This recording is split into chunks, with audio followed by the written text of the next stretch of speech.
ரஜினிகாந்த் அவர்களை விஜய் அவர்கள் வந்து சந்திச்சிருக்கிறாரு. ரீசெண்டாக வீடு தேடி வந்து சந்திச்சிருக்கிறாராமா. இதில் நிறைய விஷயங்கள் வந்து சொல்லப்படுது. ஸோ அந்த கரூர் விஷயமும் இது உள்ளக்க வந்து அடங்குதுங்கிறதா முக்கியமான விஷயம். என்னங்கிறத நம்ம டீட்டெயிலாக பேசலாம். எல்லாருக்குமே தெரியும், அந்த தமிழ்நாட்டை வந்து உலுக்கி போட்ட ஒரு சம்பவம். கரூர் மக்கள் இன்னும் அந்த துயரத்திலேருந்து வெளியே வரல. இன்னும் அந்த வீடுகளில் வந்து அழுகை ஓலம் தான் கேட்டுக்கிட்டு இருக்கு. 41 பேருக்கு மேலே வந்து இறந்தாங்க. சின்ன சின்ன குழந்தைங்க, 1.5 வயசு குழந்தை, கர்ப்பிணி பெண்ணு, சின்ன சின்ன பசங்க, அவங்களோட எதிர்காலமே போச்சு. நமக்கே இவ்வளோ ஃபீலிங்ஸு அப்படி இருக்குது, அழுக வருதுன்னு நினைக்கும் போதுனா இந்த விஷயத்தெல்லாம் பெரிய பெரிய விஷயமா நினச்சி ஃபீல் பண்ணுறவர் ரஜினிகாந்த் அவர்கள்.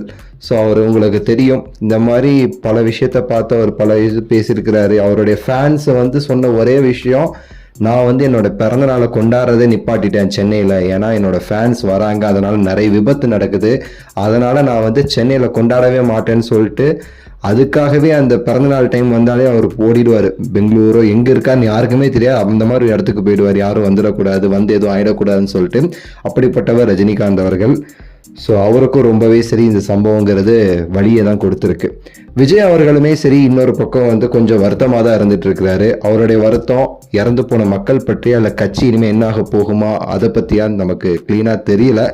ஆனாலும் வந்து யார்கிட்ட இதை பற்றி பேசுறது, யார்கிட்டயா நம்ம இதை பற்றி பேசினோம்னா அவங்க நம்மளுக்கு முதுகுல குத்தி அதை யார்கிட்டயார் அவங்க சொல்லிடுவாங்களோ, நியூஸில் ஏதாவது சொல்லிடுவாங்களோன்னு சொல்லிட்டு அவருக்கு ஒரு பயம்னு நினைக்கிறேன். இந்த டைமில் நம்ம போய் பார்த்து மனசு ஆறுதலாக இருக்கணும்னா சூப்பர் ஸ்டார் அவர்கள் தான். அது வந்து விஜய் அவர்கள் இப்போன்னு இல்லை, எப்போல்லாம் அவருக்கு இந்த மாதிரி ஏதாவது ஆச்சோ அப்போ ரஜினி சாருக்கு ஃபோன் பண்ணி பேசுறதெல்லாம் வழக்கம், பட பிரச்சனைகள்லான்ட்டு. இப்போ இந்த பிரச்சனைக்குமே சரி ரஜினி சார் அவர்களை வந்து வீட்டில் போய் சந்திக்கிறதுக்கு வந்து முயற்சி செஞ்சுருக்கிறாரு. ரஜினி சாருமே சரி வாங்க அப்படின்னு சொல்லியிருந்திருக்கிறாரு. ஸோ கொஞ்ச நாள் முன்னாடி, 5 நாள் முன்னாடின்னு நினைக்கிறேன், போயிருக்காங்க.